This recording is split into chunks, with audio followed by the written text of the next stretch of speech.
Hola, muy buenas noches a todos. Sean bienvenidos hoy, miércoles 18 de mayo, a un programa más de Masterclass. En unos minutos más presentaré al doctor César Virgen Ortega, quien será el ponente del día de hoy. Pero por supuesto que antes de iniciar con la presentación y el tema, quiero mencionarles que Medical Legal Center agradece su preferencia. Ya lo hemos mencionado, llevamos más de 2 años transmitiendo ininterrumpidamente los lunes, miércoles y de lunes a viernes La Voz del Residente con un objetivo de que ustedes tengan siempre información nueva, de que retomen algunas de las temáticas y que sea un proceso de actualización continua. Muy agradecidos a todos por su preferencia y por su valiosa participación. Les recordamos que todos nuestros ponentes lo hacen sin ningún afán de lucrar.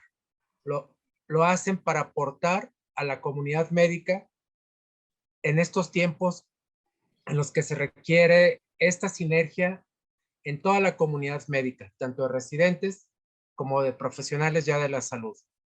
Les recordamos que Medical Legal Center pone a su disposición si usted es jefe de servicio, jefe de algún hospital, pertenece a alguna agrupación, que tenemos más de 15 temáticas para que ustedes conozcan el marco jurídico que hoy en día norma su ejercicio profesional. Les recordamos que es importante que lo conozcan para que trabajen de una forma preventiva. Tan solo tiene que mandarnos un correo a atención.mlc@gmail.com, atención sin acento.mlc@gmail.com, y con todo gusto programamos una sesión de forma presencial o a través de la plataforma Zoom. También este programa estará grabado en nuestro canal de YouTube. Puede teclear Medical Legal Center y encontrará los programas que se transmiten los lunes, que es Teoría del Caso, como hoy miércoles Masterclass, y de lunes a viernes La Voz del Residente con 8 especialidades. Los lunes es anestesio y otorrino, martes de pediatría y ginecología, hoy miércoles medicina interna o de urgencias, mañana jueves oftalmo y ortopedia, y viernes de cirugía general. Por favor, inviten también a los residentes para que se sumen como audiencia o como ponentes. Recuerden que al compartir, aprendemos también. Agradecemos a la plataforma de Yo Soy Médico 17, quien amablemente nos facilita su Facebook Live para poder llegar a más profesionales de la salud que quizás no tengan el acceso directo al Zoom. Y asimismo recordarles que con todo gusto sus comentarios, sus saludos, que nos digan desde dónde nos están visitando, lo pueden hacer en el chat. Del mismo modo, al acabar la ponencia, nuestro ponente del día de hoy van a hacer sus comentarios y sus preguntas respecto a su presentación en este mismo apartado que es el chat. Por favor, de esta forma también es importante su participación con todos sus comentarios o preguntas. Y si usted está interesado en participar como ponente o sugiere algún tema, por favor, de igual forma, mándenlo a atención.mlc@gmail.com y con todo gusto les daremos respuesta. Ahora bien, pues me voy a permitir presentar al doctor César Virgen Ortega, quien es el ponente del día de hoy. Él nos hablará de un tema que después de 2 años no nos es desconocido. Ya en algunos estados se ha quitado el uso del cubrebocas en zonas abiertas. Y el tema de hoy es sana distancia en COVID-19, desde el punto de vista social, económico y humano. Nuestro ponente del día de hoy, como lo mencioné, es el doctor César Virgen Ortega. Él es médico pediatra, jubilado de los servicios médicos de Pemex, jubilado del Hospital Juan Graham de la Secretaría de Salud en Villahermosa, Tabasco. Actualmente también tiene práctica privada. Ha sido coautor de diferentes libros de pediatría y artículos publicados en revistas médicas internacionales y nacionales. Hoy, miércoles 18 de mayo, siendo ya las 8:05, le damos la bienvenida a nuestro ponente, el doctor César Virgen Ortega. Doctor, buenas noches, bienvenido. Muchas gracias por su valiosa participación. ¿Cómo se encuentra hoy? Bien, gracias. Bueno, un poco gripado. Llegué ayer de Cancún y llegué con gripa, pero bueno, espero que se oiga bien. Bueno, espero que no haya visto mucho sargazo y que haya disfrutado su estancia en Cancún. Gracias. Bueno, Muy bien, pues doctor, después de su presentación, usted y yo volvemos a coincidir para dar causa a los comentarios y preguntas. Por tanto, lo dejo con el mejor público, que son los profesionales de la salud. Puede iniciar. Gracias. Buenas noches otra a vez. usted, gracias. Buenas noches a todos. Pues como les dijeron, soy un médico pediatra ya jubilado, dedicado últimamente nada más a la práctica privada y a estudiar lo que no estudiaba antes cuando trabajaba, y subo muchos artículos diariamente a diferentes grupos a los que pertenezco, de pediatras y de otro tipo. Y desde que empezó la pandemia, yo veía que todos nos íbamos a la ciencia ficción de que era el virus, de los tratamientos y todo eso, pero nadie entraba a ver los otros puntos de vista, los puntos de vista sociales, económicos, humanos y de otro tipo de cuestiones. Hace 2 años me invitan por primera vez a hablar de esto. Pues yo decía, pues con una doctora en educación, otro doctor en, no me acuerdo, un doctor en salud pública. Yo les decía, pues yo soy un simple pediatra, pero pues bueno, al final, el que dicen, ellos me aplaudieron a mí en lugar de que yo les dijera a ellos, pero bueno, empecemos. Van a oír cosas que probablemente no han leído, no han visto, porque si algo tengo que agradecerle al COVID, pues que hace 2 años por ahí del mes de abril, un amigo mío, el doctor Ulises Reyes, editor de varias revistas de pediatría, me invitó a escribir sobre el tratamiento del COVID. Y le dije, oye, ¿qué quieres que escriba si nada sirve? Aunque ya se estaban usando miles de cosas, pero nada servía. Entonces me dice, pues escribe eso, que no sirve el lopinavir, ritonavir, que no sirve el metronidazol, que no sirve la ivermectina. Bueno, pues a ver cómo me va. Y sin querer, buscando la información, me encontré una que decía Guía de los Institutos Nacionales de Salud de los Estados Unidos para el manejo del COVID-19. La bajé, la empecé a leer, ahí fue donde empecé a aprender bien lo que era COVID y sobre todo cómo manejar pruebas y muchas cosas. Y a los días de haber bajado esa guía, me llega una invitación de los Institutos Nacionales de Salud que en qué temas tenía intereses, y puse bastantes temas. Y pues desde esas fechas, Natur Reviews, toda la serie Natur me llega gratis casi todos los días. Natur Brief me llega a diario toda la información de Science, Cell Progress, un montón de cosas, y junté una bibliografía pavorosa sobre COVID, que me sería difícil mandárselas a todos, pero mucho de lo que van a oír es de todo lo que he juntado durante más de 2 años de COVID. Entonces, sin más preámbulos, inicio con mi presentación. La aparición de una nueva cepa de SARS-CoV-2 no podría haber llegado en el peor momento para China. El país ya estaba a 10 días del Qingyun, la temporada de viajes del Año Nuevo lunar, que también es la mayor migración humana anual del planeta, cuando los funcionarios gubernamentales finalmente confirmaron la transmisión de las personas, de persona a persona, del nuevo virus, que aún no tenía nombre. Era el 20 de enero del 2020, pero la pandemia había empezado más o menos a mediados de diciembre del 19, y para el 29 de diciembre del 19 ya había un oftalmólogo chino que parecía un nuevo virus, pero pues ya ven, como estaban en China, que era una dictadura, pues eso se suspendió. Todo esto está publicado el 19 de octubre en un gran número que tiene hasta un video muy hermoso. No, es que ese solo lo puedo compartir vía correo electrónico, pero se llama en la revista Nature Briefing, la historia del COVID en números, con números del Financial Times. Cuando yo le mandé este artículo a 2 que 3 doctores en salud pública que conozco, me decían, fascinante, ¿de dónde sacaste esto? Pues llegó a mi correo. La ciudad en el centro del brote, Wuhan, en la provincia de Hubei, inició un aislamiento severo 3 días después.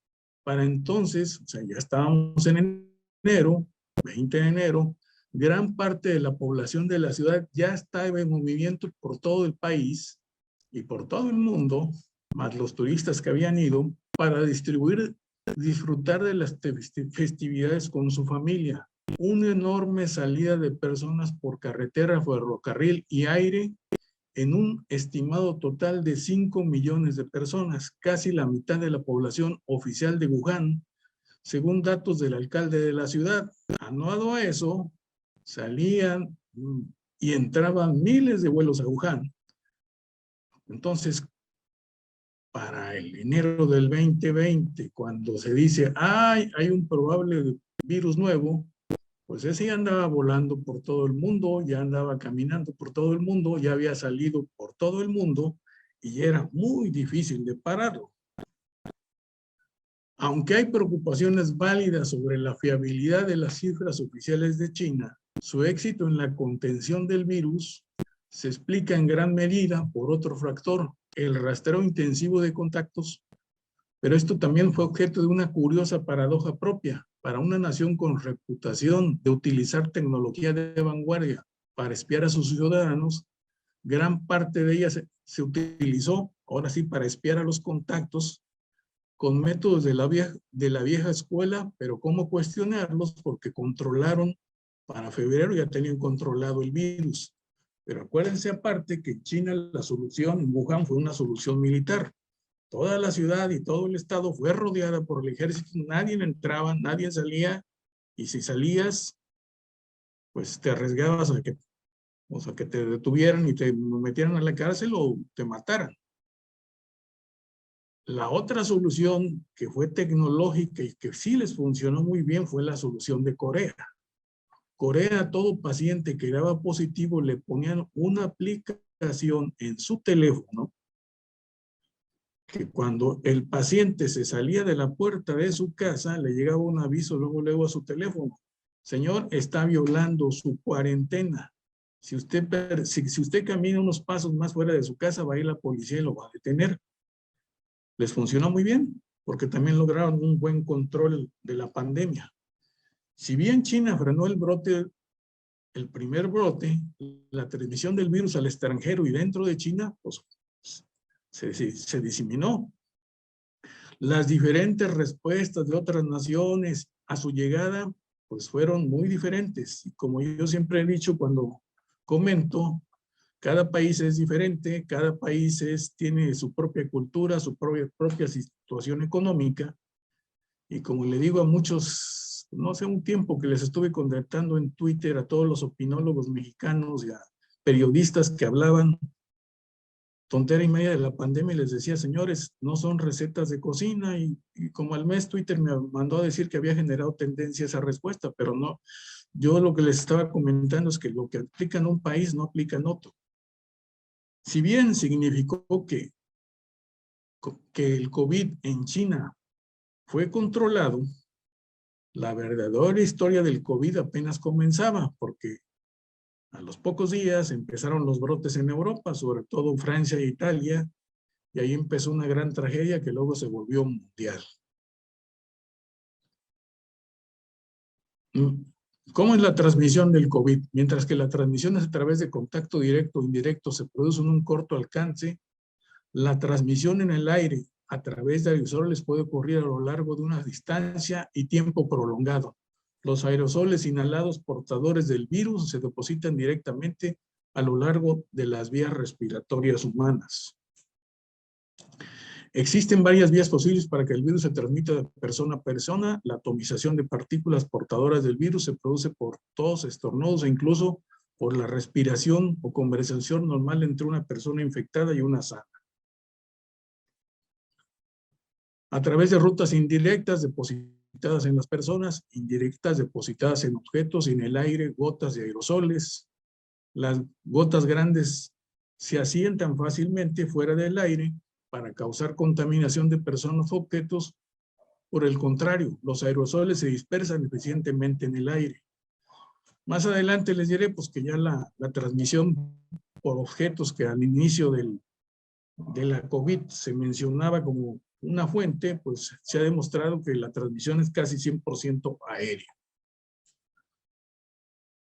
La transmisión aérea del COVID se realiza a través de mecanismos de desprendimiento viral, producen grandes gotas y pequeños aerosoles que se delinean convencionalmente un tamaño de 5 micras para caracterizar sus distintas eficiencias de dispersión y tiempos de residencia en el aire, así como los patrones de deposición a lo largo de las vías respiratorias humanas. Un artículo publicado recientemente en enero en Tokio habla que el COVID vuela, pueden ser más de 2 metros, cae al piso y si el medio no es favorable, en los 10 minutos va a desaparecer, o sea, se va a eliminar el virus. Varios parámetros influyen en la supervivencia del virus, el suministro de microorganismos en el aire, o sea, la cantidad de virus que vayan en las gotas o en el aire, incluyendo la humedad, la temperatura, la resistencia microbiana a tensiones físicas y biológicas externas y la radiación ultravioleta. La transmisión del virus también depende del tamaño y la concentración numérica de los aerosoles inhalados que regulan la cantidad, dosis y el patrón de deposición respiratoria. En particular, los aerosoles finos, las partículas de menos de 2.5 micras penetran profundamente en las vías respiratorias e incluso llegan a otros órganos vitales. Esto ya más o menos a partir de junio del 2020 empezaba el gran cambio en la literatura médica, que la transmisión era por vía aérea. Yang Wan, y el artículo anterior también era de Yang Wan, que aunque el nombre suene a chino o oriental, es un médico que trabaja en la universidad. Todos estos artículos son Yang Wan y colaboradores que trabajan en la Universidad de California y en la Universidad de Texas, y son los que empezaron a hablar de todo esto. Reportó en su resultado de simulación que después de 10 segundos de tos, aunque la mayoría de las partículas evaporadas son mayores de 5 micras, el 59.5 de las partículas originales que contienen el virus todavía son capaces de permanecer en el aire. Aunque el número de copias virales en el aire y las partículas que contienen virus disminuyen con el tiempo transcurrido, esta dependencia se debilita en tiempos prolongados debido al tiempo de residencia significativamente más largo de las partículas más pequeñas. Un momentito. Y según los estudios realizados por Yang Wan, las gotas aerotransportadas pueden recorrer una distancia horizontal de 2.64 metros después de 10 segundos y 3.95 metros después de 30 segundos. Cuando se empezó a hablar de la sana distancia, en México decía que 1.5 metros, el consenso internacional, CDC, FDA, Agencia Europea, todos decían 2 o más metros. Pero si ustedes asistían, como yo, que era el que iba a hacer las compras en su casa, a los súperes, la distancia que te ponían entre persona en persona era 1.5 metros. Cuando, teniendo en cuenta que las partículas que contienen el virus pueden permanecer en el aire después de 30 segundos, la regla de 6 pies o 2 metros no es suficiente para prevenir la transmisión de la enfermedad. No obstante, el enmascaramiento universal, o sea, el uso de cubrebocas, puede ser una mejor opción para la transmisión de la enfermedad, ya que puede capturar las gotas respiratorias eficazmente a través del impacto y la interceptación en la fuente de generación. Entonces, allá empezamos a decir, no, olvídense o sea, sí, los 2 metros o más, pero empecemos a usar cubrebocas. O usemos cubrebocas, algo que yo ya decía más o menos desde abril o mayo, pero me costaban, que pues el gobierno decía otra cosa, pero pues ellos seguían los lineamientos de la OMS. Y concluyo que su simulación también muestra que usar una máscara puede reducir eficazmente, o cubrebocas como le llamamos en México, o barbijo como le llaman en Argentina, la propagación del virus. Los resultados de la simulación desafían la falsa dicotomía de usar aerosoles y gotas para separar los modos de transmisión de la enfermedad. Al final todo es una exhalación, dependiendo de la cantidad de virus y lo cerca que estemos, y si no tenemos cubrebocas, pues la carga viral va a ser mayor y va a entrar por las vías aéreas superiores. Y de ahí, pues dependiendo de nuestras condiciones inmunológicas, nuestras comorbilidades, nuestra edad, pues podrá generar una enfermedad más grave. Al principio de la Organización Mundial de la Salud declaró que el SARS-CoV-2 no se transmita por vía aérea. Es un error prolongado en el proceso de corregirlo, sembró confusión y plantean interrogatorios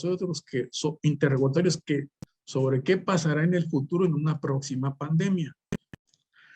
¿Por qué la OMS tardó 2 años en decir que el COVID-19 se transmite por el aire? Pues, publicado el 6 de abril por Nature. A medida que el 2021 llegaba a su fin, la variante altamente contagiosa Omicron del virus pandémico estaba corriendo por todo el mundo, obligando a los gobiernos a tomar medidas drásticas. El 23 de diciembre, la Organización Mundial de la Salud del 2021 pronunció la única palabra que antes parecía incapaz de aplicar. El virus del SARS-CoV-2 está en el aire. Y aquí empezamos a hablar ya de las medidas preventivas del COVID. El distanciamiento social, o también llamado distanciamiento físico, es una de las varias medidas de prevención cotidianas que se deben tomar en conjunto para reducir la propagación del COVID-19, ya que existen 2 vías principales para la transmisión del virus respiratorio: el contacto directo e indirecto entre personas y con superficies contaminadas, aunque eso, pues les digo, ya cayó, y la transmisión aérea por individuos, que es un factor clave en la propagación global del virus, ya que hay muchas personas asintomáticas o con signos leves de infección que al exhalar durante la respiración diseminan y contagian a otras personas. ¿Cuáles son las medidas de distanciamiento social? Todos estos que les voy a mencionar son tomados de la página del CDC. Infórmese antes de salir, pues, cómo está la situación en nuestra localidad, en nuestra colonia, si hay muchos pacientes de COVID. Prepárese antes para el traslado, tómese sus medidas de precaución, lávese las manos, si no tiene gel, cárguelo, use su cubrebocas y limite el contacto al hacer los mandados. Como yo les decía, yo iba al súper y qué problema era en México a la hora de andar agarrando una cosa, porque llegaba la gente y se te metía cuando estabas escogiendo. Y aunque en los supermercados había a la hora de pagar unas distancias ahí marcadas, nadie las respetaba. Yo nomás me volteaba y ya lo único que me quedaba era mirarlos feo, porque una que otra vez que reclamé recibí insultos, entonces yo nomás me volteaba y pues me les quedaba viendo, y algunos como que lo sentían y se hacían un poquito para atrás, pero como que en México nunca respetamos eso. Opte por las actividades sociales seguras, algo muy difícil al principio de la pandemia. Mantenga su distancia entre eventos y congregaciones, no asista a eventos masivos, y algo muy o sea, hacer ejercicio, pero mantener distancia al hacer el ejercicio.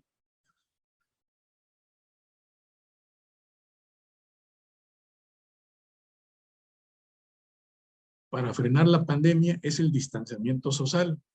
Sin embargo, el distanciamiento choca con el instinto humano profundamente asentado de conectar con los demás. La conexión social ayuda a los demás a regular las emociones, a hacer frente al estrés y mantenerse resilientes en momentos difíciles. ¿Por qué hablo de esto?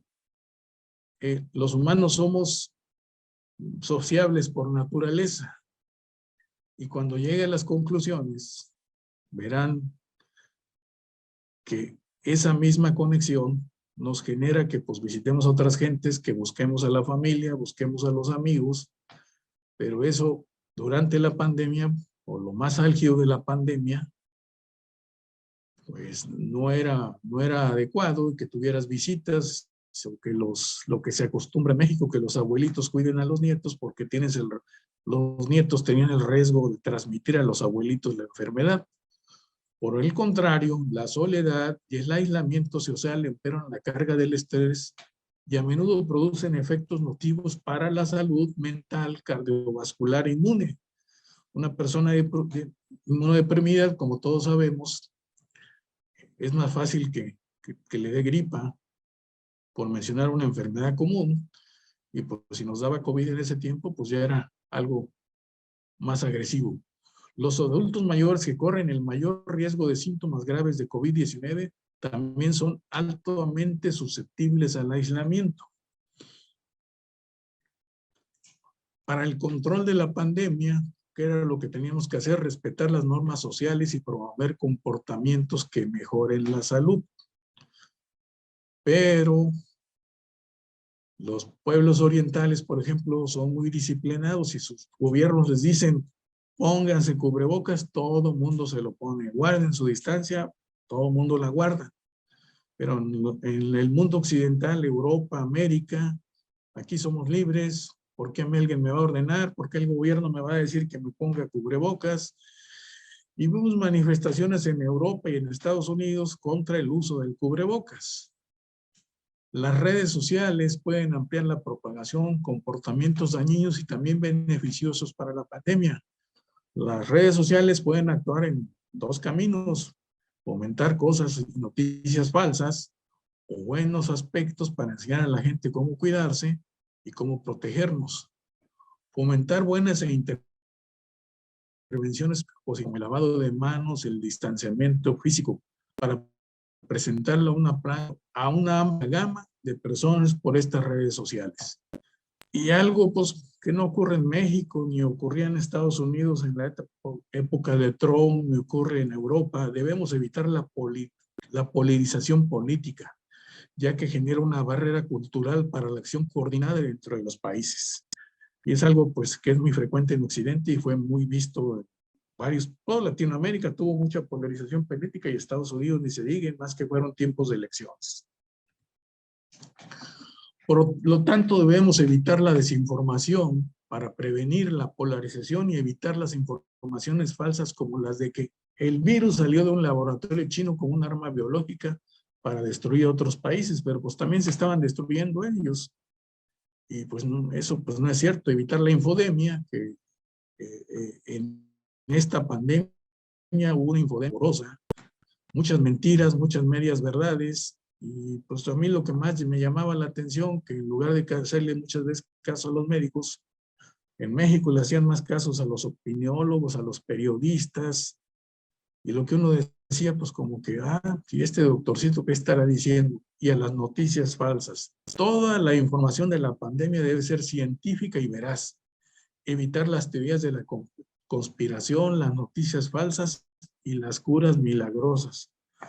Porque si recuerdan, al inicio de la pandemia, pues si tomabas té de guayaba o si comías no sé cuántos kilos de plátano al día y si tomabas té verde con no sé qué, muchas mezclas pues curaban el COVID, pero pues eso pues era pura fantasía.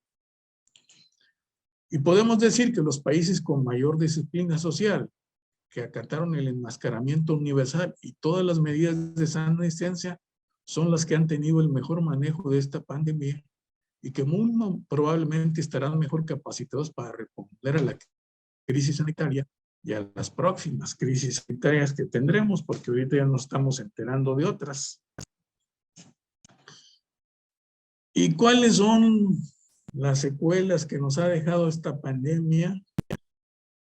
Este artículo recientemente publicado en Lancet, donde siguieron a 2,469 pacientes de COVID-19 dados de alta del hospital Jinjiang de Wuhan, China, que los vieron durante el lockdown, o sea, el encierro en China de los primeros meses de la pandemia, entre el 7 de enero y el 29 de mayo del 2020, de los cuales 1,192 sobrevivientes completaron las evaluaciones de las 3 visitas de seguimiento y se incluyeron en un análisis final. De los 1,192, de los cuales 1,119, el 94 existieron a entrevistas cara a cara a los 6 meses, al año y a los 2 años después de la infección. y el resto les hicieron un cuestionario por vía telefónica. La mediana de edad fue de 57 años, entre 48 y 65, y el 55%, 551 pacientes eran mujeres y el 54% eran varones. En este estudio de seguimiento para los pacientes sobrevivientes de COVID, se les invitó a participar en una encuesta cara a cara en la clínica ambulatoria del Hospital Jin Tan a los 6 y 12 meses y 2 años después del inicio de los síntomas, una encuesta telefónica de seguimiento de 2 años como alternativa a la entrevista cara a cara realizada por médicos capacitados, utilizando los mismos cuestionarios, estuvo disponible. Los sobrevivientes del COVID con síntomas largos tenían una escala de disnea modificada de la British Medical Research Council, con peor capacidad de ejercicio, más anomalías, más baja, más peor capacidad de ejercicio, más anomalías de salud mental y un mayor uso de atención médica después del alta que los sobrevivientes sin síntomas de COVID prolongado. Los sobrevivientes de COVID-19 tenían problemas de dolor, así como ansiedad o depresión a los 2 años que los controles. Y ahora hablemos de los niños y el COVID largo. Antes de la COVID-19, la obesidad era reconocida como una pandemia mundial y como una amenaza para la salud pública en muchos países. El número de niños y adolescentes de 5 a 19 años que viven con obesidad en todo el mundo aumentó más de 10 veces entre 1975 al 2016, de 11 millones a 124 millones. Del 75 al 16, en 11 años subió de 11 a 124% más exponencialmente. Estos datos son preocupantes porque numerosos estudios han demostrado que la obesidad predice fuertemente la obesidad en adultos y un mayor riesgo cardiometabólico, incluida la enfermedad de hígado graso no alcohólico. Los informes de varios países sugieren nuevos aumentos de la obesidad infantil estrechamente relacionados con el estatus socioeconómico durante la pandemia. Casi 1 de cada 3 niños, el 31% en el Reino Unido, vive actualmente en la pobreza, que está inextricablemente vinculada a la mala nutrición y a la obesidad. Esto va a salir publicado en el Lancet Gastroenterology and Hepatology en junio. Me llegó el hace unos días. Y aunque la COVID-19 infringió múltiples factores estresantes a muchas familias, la pérdida de empleos afectó desproporcionadamente a las comunidades vulnerables. El cierre de escuelas fue particularmente perjudicial para los niños que viven en la pobreza, para quienes la escuela proporciona el acceso a los alimentos saludables, actividad física, atención médica y social, redes sociales y rutinas familiares. O sea, el cierre por la presencia del COVID generó que, aparte de la obesidad, si ustedes recuerdan, y hay muchos artículos que hablan, incremento en la violencia doméstica, mayor cantidad de divorcios, mayor cantidad de niños golpeados. Y si algunos recuerdan, más o menos por abril-mayo del 2020, hubo una epidemia de intoxicados por cloro en Estados Unidos, de niños, porque pues Donald Trump dijo que él se había inyectado cloro en las venas para matar el COVID, que pues yo creo que fue una mentira, pero mucha gente le creyó, empezaron a comprar cloro y muchos niños, hubo unos fines de semana terroríficos en hospitales reportados de Estados Unidos porque llegaban niños intoxicados por cloro. Del mismo modo, aunque las órdenes de quedarse en casa y las restricciones a la recreación al aire libre aumentaron el sedentarismo y el tiempo de pantalla, para todos los niños que viven en las áreas urbanas densamente pobladas, sin acceso a espacios verdes, se vieron particularmente afectados. Los hepatólogos deben estar preocupados por estos datos. Se estima que el 34% de los niños que viven con obesidad tienen enfermedad enfermedad de grasa del hígado no alcohólica, Y yo no creo que los hepatólogos, yo creo que todos los médicos debemos estar preocupados porque la epidemia de obesidad aumentó tanto en niños como en adultos. Estos datos son en niños, pero pues en los adultos también. El quedarte encerrado en tu casa, el no hacer ejercicio, el estar sedentario y pues la desigualdad social también es muy importante. Hay muchos artículos publicados en Estados Unidos que midiendo la movilidad con Google, durante los cierres fuertes de la pandemia, la gente de capital o que tiene poder económico recibían en su casa por Uber Eats o con la plataforma su comida, pero la gente que no tiene dinero tenía que salirla a comprarla o a ganársela. El estrés de los padres, las enfermedades mentales y las interrupciones en los entornos sociales durante la infancia se asocian con un aumento de peso. La confluencia de estos factores estresantes relacionados con la COVID-19 ocasionaron aumento de la prevalencia de la obesidad infantil. A nivel mundial, la OMS estima que alrededor de 15 millones de personas han muerto por causas directas o indirectamente relacionadas con la pandemia. En días próximos, la cifra oficial de muertos por COVID-19 superará el 1.000.000 de muertos en Estados Unidos. Esto fue publicado el 10 de mayo por Johns Hopkins. Pues el reporte del día de ayer dice que Estados Unidos ya superó el 1.000.000 de muertos por COVID-19. Y pues los voy a empezar a espantar porque el número de casos de COVID-19 está en su nivel más alto desde noviembre en Estados Unidos, según el reporte de ayer de Johns Hopkins, cuando comenzó el aumento inicial de Omicron. Los expertos dicen que no se conoce el verdadero tamaño de la ola, pero la gente puede esperar que la cantidad de casos nuevos a sus comunidades sea 10 veces mayor que la cuenta oficial. Los casos están siendo impulsados por las nuevas subvariantes de Omicron BA.2.1 y BA.2.112.1 y están aumentando en todo el país. Pero las regiones del noroeste y el medio oeste están experimentando aumentos más altos que durante el pico de verano de Delta. Este es el reporte de ayer de Johns Hopkins.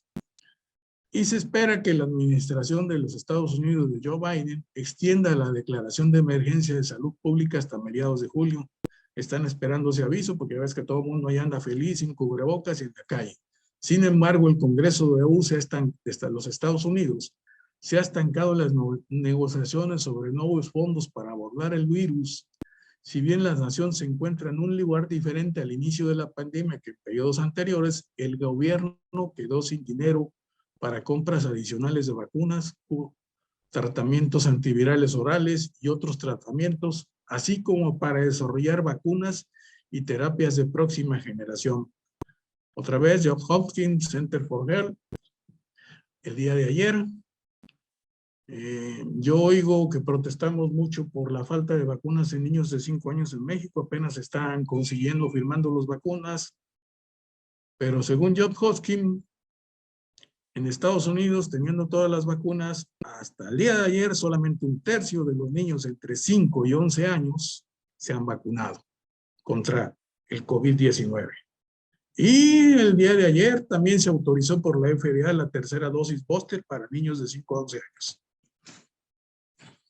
¿Y cuál es la situación en México? Pues a los datos del mayo del 2020 del INEGI, los desfavorecidos económicamente son los más susceptibles a sufrir daños y propensos a experimentar resultados negativos en los desastres naturales y en las pandemias.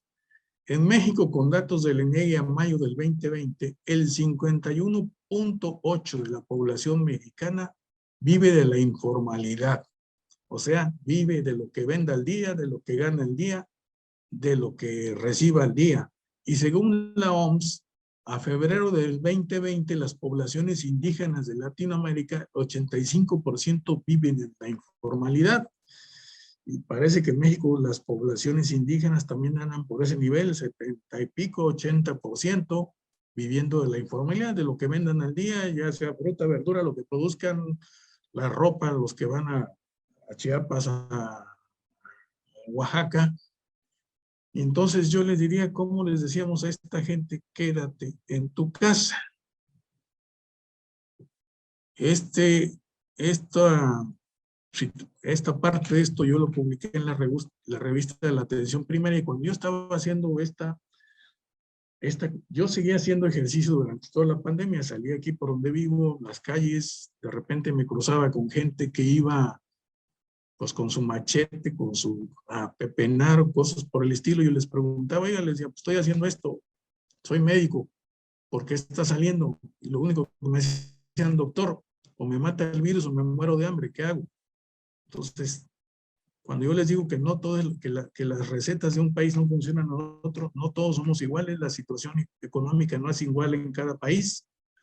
Aún en los de primer mundo tuvieron muchas muertes. ¿Por qué Nueva York fue al principio de la pandemia en Estados Unidos un sitio de desastre donde hubo muchos muertos? Porque la mayoría de la gente pobre o de los trabajos bajos vivían los multifamiliares hacinados, 2, 3 familias en un cuarto o en un departamento. Entonces los contagios estaban en el alta.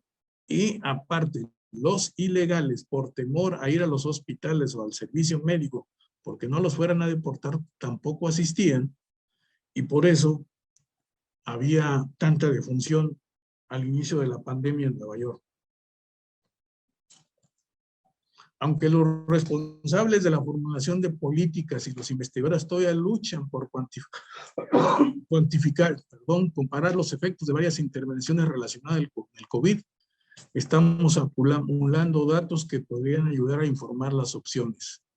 Los daños médicos, sociales y económicos de la pandemia han sido inmensos y justifican una respuesta política continua. El problema es que los políticos, ni los de México ni los del mundo, se ponen de acuerdo. Es hora de aceptar que la presencia del SARS-CoV-2, el virus que produce el COVID-19, es la nueva normalidad. Ya nos tenemos que acostumbrar a la nueva normalidad, que el virus va a vivir de aquí hasta que dure la humanidad con nosotros, y es probable que circule a nivel mundial en un futuro previsible, ocupando su lugar junto a otros virus respiratorios comunes como la influenza. Y probablemente requerirá cada año una consideración anual, o sea, una vacuna, que es la mejor intervención que podemos tener. Hasta ahorita los tratamientos orales no han sido lo más ideal, los tratamientos se tienen que poner en pacientes leves a moderados antes de que se pongan graves con factores de riesgo. Y como la influenza, para la actualización cada año de las nuevas variantes de las vacunas con las cepas predominantes. En un futuro no muy lejano, probablemente, no sé, el próximo verano, digo, otoño-invierno del 2022-23, pues a lo mejor recibimos junto con la vacuna de la influenza, la vacuna anual del COVID. Y pues esperemos que todo el mundo se la ponga. Y aquí empieza lo bueno. Cuando yo les hablaba de la naturaleza humana, en una pandemia las personas no aprecian los riesgos que corren. Y eso en México se los ejemplifico con 2 cosas. Tú le decías a alguna persona, oiga, no salga. No, yo tengo mucha buena suerte, a mí ese virus no me va a producir nada. O le decías a alguna señora y te decía, no, a mí me cuida la Virgencita, a mí cuida Diosito, no me va a pasar nada. Pero aquí va en contra de la naturaleza humana que las personas se arriesguen en un aislamiento rígido como un medio para protegerse a uno mismo y proteger a los demás. Lo que les hablaba, somos sociables. Y un buen amigo mío y excelente infectólogo y vacunólogo me comentaba que sus profesores en Estados Unidos decía que lo más importante en una pandemia se llama naturaleza humana. Las personas a menudo, estas son las 3 conclusiones, las personas a menudo actúan inconscientemente con un peligro continuo para sí mismos y para las demás personas. Sabiendo que tienen COVID, salían a la calle, no usaban nada, no se cuidaban, si a mí me dio, que le dé a otro. Pero lamento decirles que estas lecciones de la pandemia fueron publicadas el 30 de mayo de 1919, junto con otras, donde el doctor George Sassoper, en la revista Science, donde habla de lecciones de la pandemia, pero de la gripa española, mencionaba que la gente, como aquí decía al principio, esta era una simple gripita. Entonces, cuando yo hablaba y les decía que lo más importante era la naturaleza humana para controlar el COVID más las medidas loco, pero pues cuando los grandes que sabían me dijeron, no, sí, lo más importante, y los únicos que sí me entendían eso eran los psiquiatras. Y esto se va poniendo peor. Durante este siglo, 2 nuevos virus al año se han derramado de sus huéspedes naturales a los seres humanos. Recordemos que tuvimos la epidemia del MERS, de los camellos a los humanos, del SARS, del SARS-H1 de murciélagos a humanos en el 2009 en China, el MERS fue en Arabia, la enfermedad por VIH, el H1N1 en México en el 2009 de los puercos a los humanos y el coronavirus 2019. COVID-19 atestiguan su daño.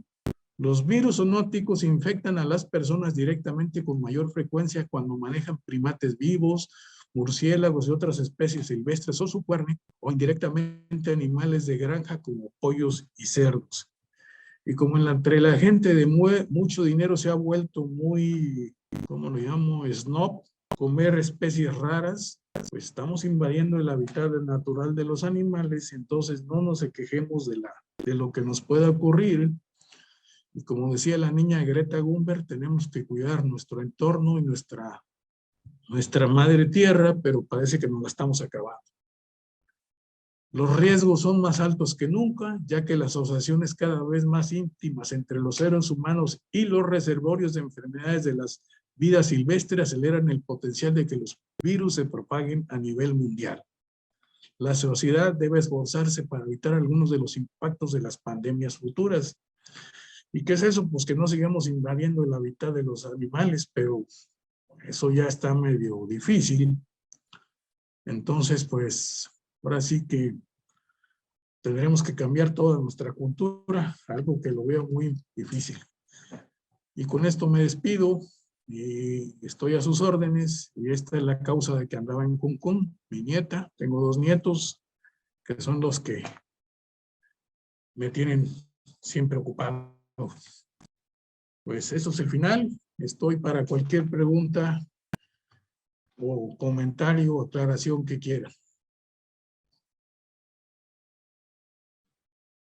Doctor, gracias. Buenas noches otra vez. ¿Le puedo pedir si deja de compartir pantalla Sí.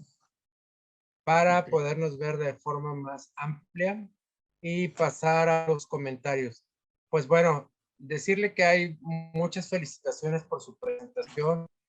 Obviamente, esta temática, pues aunque existe o creemos que tenemos toda la información, pues siempre hay aristas distintas que debemos de considerar, como usted dijo y lo expresó muy bien, la parte social, ¿verdad? El cambio de hábitos que hemos generado. Y yo creo que lo conveniente de todo esto es tener un aprendizaje que nos lleve a enfrentarnos quizás a situaciones similares o peores. Yo leí hace unos días que ahorita hay un virus de una hepatitis infantil que está pegando ahorita en el norte del país, entre Sinaloa y Tamaulipas, y ya hay 20 y tantos casos, por lo menos reportados, ¿verdad? Entonces, no sabemos si nos puede llegar al hígado, si nos puede llegar al estómago, como el COVID nos llega a la garganta, a los pulmones. Entonces, creo que sí debemos de analizar todo lo que conlleva el, el enfrentar una situación pandémica, ¿verdad? Con un virus, que desafortunadamente, pues, vamos al espacio, hay ya viajes de gente que los puede pagar, pero creo que la inversión en la salud, los cuidados de la salud todavía merecen mucho de nuestra atención como comunidad y, por supuesto, para ustedes que son los profesionales de la salud, esmerarse y trabajar de forma conjunta para poder lograr realmente preservarnos. Porque, bueno, una cosa es adaptarnos y otra cosa es desarrollarnos. Entonces, usted decía en los puntos, una de las comorbilidades que ya hoy desafortunadamente inician desde la edad temprana, que es la obesidad, pues imagínense cuántas consecuencias puede traernos en 20, 30 años, ¿verdad? Como nación, hablando solamente de México. Sí. Ahora a nivel Sí. Latinoamérica, pues supongo que debe haber situaciones similares. Pero bueno, ese es mi comentario. Muchas gracias, muy importante su ponencia. Y vamos a pasar a los comentarios que aparecen de momento en el chat. Vámonos desde el inicio, doctor. Bueno, pues le saludan desde la Ciudad de México, desde Alvarado, Veracruz, la doctora Aurora Palacios, el doctor Rafael Cepeda, buenas noches, le saluda desde Tuxtla Gutiérrez. También agradecemos que el doctor Cepeda nos recomendó a alguien para una próxima ponencia. Doctora Elizabeth Guerrero, lo saluda desde Panecat. Sí. Sí. Pues saludos también a ellos. Joaquín Bustamante también le saluda. Buenas noches desde Mascupana, Tabasco. También Carlos Luis Kim, a quien nos saludamos cordialmente, es uno de los asistentes frecuentes. Guadalupe Flores, desde Los Cabos, Baja California. César Eduardo Luna, desde Nuevo León. Pues como ve, de toda la República Mexicana, me imagino que en todas partes estamos padeciendo ya también por el calor, ¿verdad? Que es otra de las situaciones que no tenemos control y que nos pueden afectar en algún momento dado. Pues yo el doctor José Ángel Dueñas lo saludamos también. Y Rafael Heredia, Javier Heredia desde Puebla, Alejandro Vázquez desde Oaxaca, desde Tustepec, José Ángel Dueñas. Saludamos a la doctora Froilán Guerrero, muchas gracias, doctora. También la saludamos a usted. Ángel Martín también desde Tustepec. Y déjame ver, desde San Luis Potosí, Alma Leticia. Pues saludamos a toda la República Mexicana, que todos los estados. Saludos a todos, muchos conocidos, el de Salud Pública que comentó, el de Monterrey, el doctor mi tocayo César Luna Garza, intercambiamos mucha información con él. Él está terminando su doctorado en Salud Pública. Y pues las preguntas las desde que Guadalajara, sí, desde Guadalajara, Salvador López, le dice que muy buena plática. Y bueno, también Miguel Ulloa, felicidades, buenas noches a todos. Nos pregunta José Ángel Dueñas si después nos comparte su Twitter, por favor, si tiene. No tengo, no me lo sé, pero Bueno, su correo, si lo puede dar para que lo contacten las personas interesadas. D de dedo, R de Ramón, César, VO, @yahoo.com.mx. Muy bien, nombre después nos lo pone. Es que no. Después nos lo pone en el chat. Ok, es que no ha abierto el chat. Por ahí abajo lo tiene. Bueno, nos dice un comentario José Ángel Dueñas también. Hoy en día la información periodística causa problema de mala información. También al haber tanta información hay desinformación, ¿verdad? Porque no todo es veraz. ¿Qué opinas? Yo a finales del 2020 y principios del 2021 en el Twitter le contestaba a muchos periodistas mexicanos. O sea, veía lo que decían y yo les ponía, eso es amarillismo, eso no es cierto, esto es así, así, así. ¿Cómo se llama? Publicado en tal revista, y luego les ponía eso, y luego les ponía, señor, si no sabe de lo que habla, no escriba lo que dice, eso no es cierto, esto es así, así. Pero resultó que, pues uno que parece que hasta mencionaron en la mañanera un Néstor Moreno, me bloqueó. Y otros me empezaron a bloquear porque yo, pues decentemente les decía, si usted no sabe lo que está hablando, mejor dedíquese a lo que sabe. Y esto es así, ya sea, pero me empezaron a bloquear y ya no contesté hasta enero de este año que vi un Twitter de un tal Héctor de Mauleón, pues, y le dije, oiga, señor, eso es amarillismo, no es cierto, pero una señora me contestó, hasta que hubo un experto aquí, dice, doctor, respétese, no vuelva a contestarle a estas gentes. Y a partir de ese comentario dejé de contestarle a los periodistas que ponen, no sé con quién se asesoran, qué leen, pero mucho de lo que dicen son mentiras o inventos o no sé quién se los pasa. En Estados Unidos, bueno, hay muchos periodistas que nada más se dedican a la rama médica. Un artículo del New York Times donde yo me enteré toda la situación de cuando empezaron a fallecer muchas personas, él es el que hablaba de que comparaba una zona rica con las zonas de los multifamiliares, donde la gente fallecía mucho al principio por eso, porque pues, vivían en hacinamiento, había muchos ilegales que no tenían síntomas, pero no querían ir al servicio médico o a los hospitales por temor a la deportación, y pues contagiaban a todo el edificio, y por eso hubo tanta mortandad en Nueva York. Pero posteriormente eso también pasó hacia las colonias ricas y también hubo no tanta mortandad, porque como en todas las enfermedades, desafortunadamente, pues los desfavorecidos son los que pagan siempre las consecuencias. Hace grupos donde estoy, subí unos artículos sobre el cambio climático, y al final dice, mientras haya tanta disparidad social, el cambio climático no se podrá controlar. Yo vivo en Villahermosa, Tabasco, y desde que empezó el calor, todas las mañanas su casa, la parte de afuera, amanece llena de ceniza de la gente que está quemando. ¿Cómo les digo que no hagan eso? Porque están afectando al medio ambiente. No me van a hacer caso. Entonces eso es concientizar a la gente, culturizarnos, pero eso lleva mucho tiempo y no es tan fácil. Así es. Otro comentario del doctor Carlos Luis Kim Gómez. Buenas noches, doctor Virgen, excelente plática. Fíjese que yo aplico las medidas sanitarias bien estrictas en mi consultorio, pero muchos colegas han relajado las medidas de seguridad permitiendo que entren sin cubrebocas los pacientes. Nosotros debemos de dar ejemplo y no caer en la mercadotecnia para traer pacientes hasta con amontonamientos. ¿Qué les puede comentar de eso, doctor?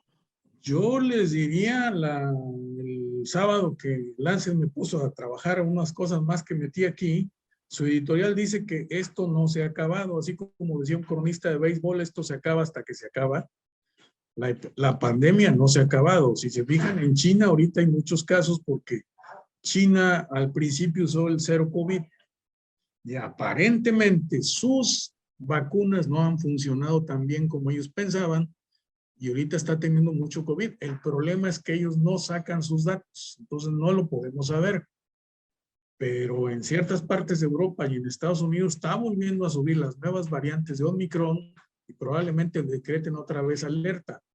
Mi recomendación a los que tienen, por ejemplo, yo que tengo una nieta que va al kinder y un nieto que va a la guardería, le dije a mi hija que sigan usando cubrebocas. Si ya se acostumbraron, sígueselos poniendo hasta que de veras esto se acabe. Porque si se los quitas y en 2, 3 meses otra vez pónselo, va a ser otra vez convencerlos.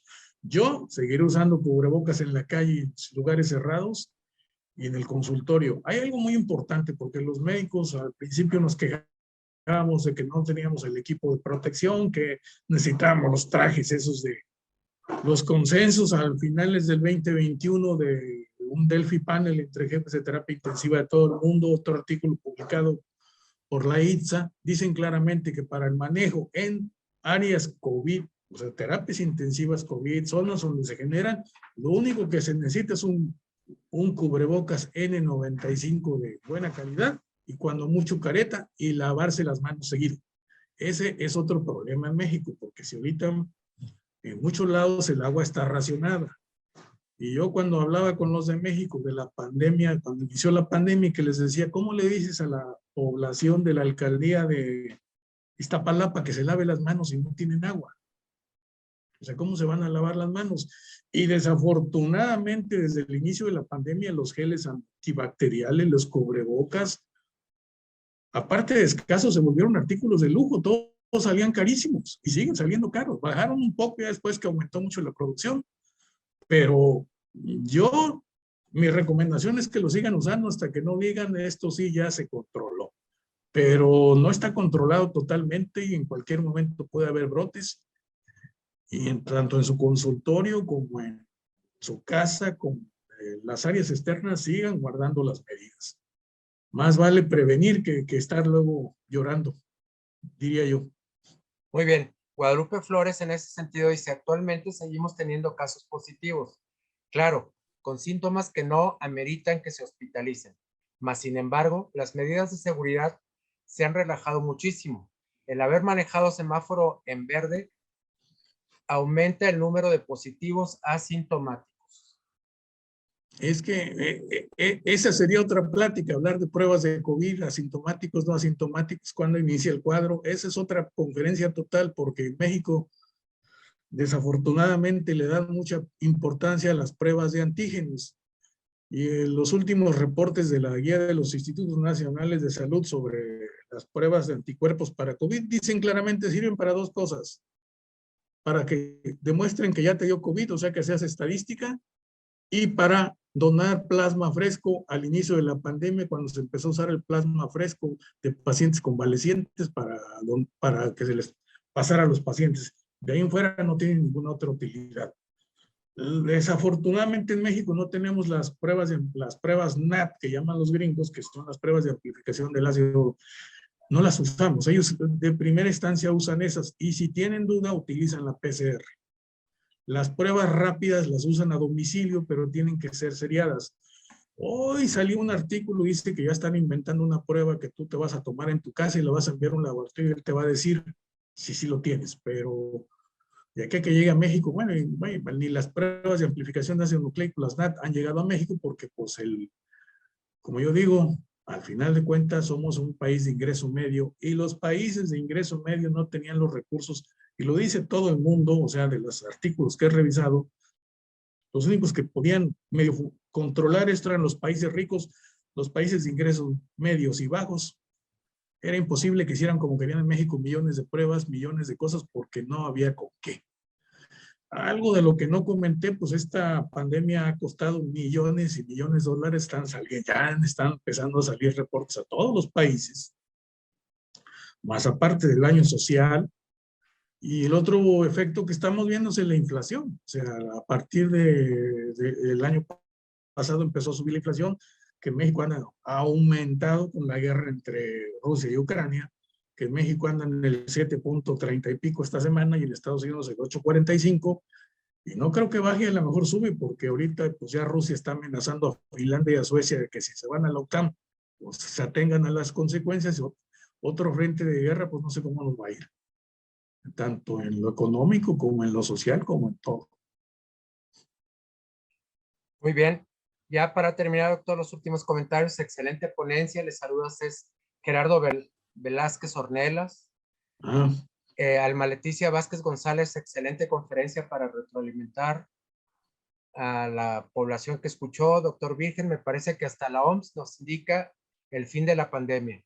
No debemos de relajar las medidas de cuidado, aunque se diga lo contrario por algunos. la OMS no ha dictaminado el fin de la pandemia y ya en muchos lados están avisando que, bueno, les digo, la editorial del sábado de Lancet decía claramente esto no se ha acabado, no se relajen. Estados Unidos está a punto de declarar otra vez alerta probablemente a partir del próximo mes y duradera probablemente todo el verano, pero yo creo que no nos debemos de relajar, no nos debemos de confiar, y pues a nuestros pacientes, a nuestro entorno social, a nuestros conocidos decirles síguete cuidando porque esto no se ha acabado. Muy bien. Lo saluda también Jesús Coria, que le Ah, manda sí. un saludo Saludos a las... cordial. Laura Encarnación, muchas gracias. Muy buena presentación, dice Galaxy J6. César Eduardo Luna, existe un subregistro intencional de casos. Lamentablemente las agendas políticas y los intereses económicos se sobreponen a la ciencia y a la salud de la población. Sí. Nos vuelven a pedir su correo. Si lo deletrea más tranquilo, doctor, se lo D vamos a de, agradecer. D de dedo, R de Ramón, mi nombre es César, B de vaca, o sea, las iniciales de mis apellidos, C-B-O, B de vaca O, @yahoo.com.mx. Muchas gracias. Le manda un fuerte abrazo Eduardo Luna García. Ok. Verónica Díaz lo Saludos. felicita. Doctora Froilán, una pregunta, doctor. ¿Se relaciona hepatitis de Reino Unido, Estados Unidos e Israel?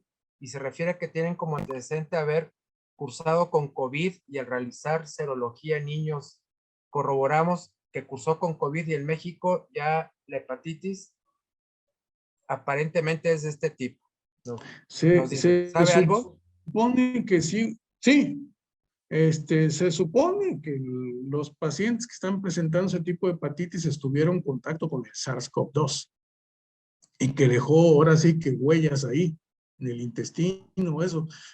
Hay un reporte hoy de Johns Hopkins y pues un artículo que salió el sábado domingo en Lancet o New England habla que es probablemente un superantígeno, así como el síndrome multiinflamatorio multisistémico, pero hasta ahorita sí son varias las teorías, no hay nada definido, pero parece que sí, los que están padeciendo ese tipo de hepatitis tuvieron, aunque no hayan tenido una enfermedad grave por COVID o fueron asintomáticos, tuvieron el contacto, lo que dice hoy Johns Hopkins, pero todavía no se sabe nada, así como para el COVID largo se dice que se utilicen las vacunas, que se utilicen los medicamentos antivirales, pero todavía no se conoce bien la fisiopatología, todavía no se sabe cómo se va a manejar todo eso, pero es otra secuela importante, porque aparte de ya el gran gasto que hubo en los hospitales por toda la pandemia COVID, ahorita tenemos que lidiar con todos los pacientes que tienen secuelas post-COVID y que van a generar otro incremento y gasto en los de por sí malos sistemas de salud públicos de México y de todo el mundo. Así es. Nos dice José Jesús Coria que están próximos a publicar una revisión de este tema de la hepatitis de causa desconocida. Pues si me invita, con gusto le entro, dígale a Jesús, al doctor Coria. Muy bien. Doctor, pues nuevamente muchas gracias. No, Pues a ustedes por la desafortunadamente invitación. hay muchas cosas que todavía desconocemos que va a dejar este virus, ¿verdad? Como este posible liga que tenga con la hepatitis desconocida. Pero de momento, pues nuevamente nos refresca, nos hace saber que tenemos que estar alertas, pendientes, preservar las medidas y pues mejorar nuestros hábitos también, ¿verdad? Para no quedarnos solamente adaptados, aunque sea una nueva normalidad, pero también evolucionar y favorablemente. Entonces, si nos manda su mensaje final o conclusión, se lo vamos a agradecer. Pues yo les diría que como dicen, esto no se ha acabado, tenemos que seguir cuidándonos, pero algo muy importante, tenemos que cuidar nuestro medio ambiente, nuestra casa que se llama tierra, porque seguimos así como dicen los que hablan sobre esto, otro virus como el SARS-CoV-1 en 15 o 20 años, la humanidad se acaba. No lo va a soportar porque va a haber explosiones sociales, guerras y de todo. O sea, tenemos que cuidar nuestro medio ambiente, ver lo que comemos, tratar de no invadirle el hábitat natural de los animales, pero son cosas, híjole, ya en estos tiempos yo los veo difíciles, pero pues tenemos que hacer el intento todos y seguir el ejemplo de la niña Greta Grunberg, no me acuerdo si es sueca o noruega, que habla sobre que tenemos que cuidar nuestra madre tierra porque es la única que tenemos. Doctor César Virgen Ortega, muchas gracias por su valiosa participación. Nos llevamos para reflexionar en la cama todo lo que nos queda por delante para trabajar de forma conjunta. Como usted dice, iniciando por cuidar nuestro entorno, cuidar nuestra familia, cuidar nuestra comunidad y ser proactivos. No podemos quedarnos esperando a ver qué va a suceder. Tenemos que hacer que las cosas sucedan. Y pues muchas gracias nuevamente. No, a ustedes, y cualquier otro tema sobre esto estoy a su disposición. Seguramente lo estaremos invitando en futuras fechas y agradecemos a todos los que hoy estuvieron conectados a este masterclass. Los invitamos a que el próximo lunes, por favor, nuevamente nos contacten en un programa más de Teoría del Caso y dentro de 8 días, el miércoles, el masterclass. Les saludamos cordialmente y les recordamos que este programa, si se perdió algo, quiere retomar alguno de los aspectos mencionados por el doctor César Virgen, los va a encontrar en nuestro canal de YouTube. Síganos en redes sociales, Facebook, Instagram, Twitter, para que esté enterado de todo lo que sucede en el entorno de la comunidad médica en México. Muchas gracias a nombre de Medical Legal Center y del Liceo Abraham Dávila. Yo soy Armando Dávalos, les deseo buena noche. Gracias, hasta pronto. Buenas noches a todos.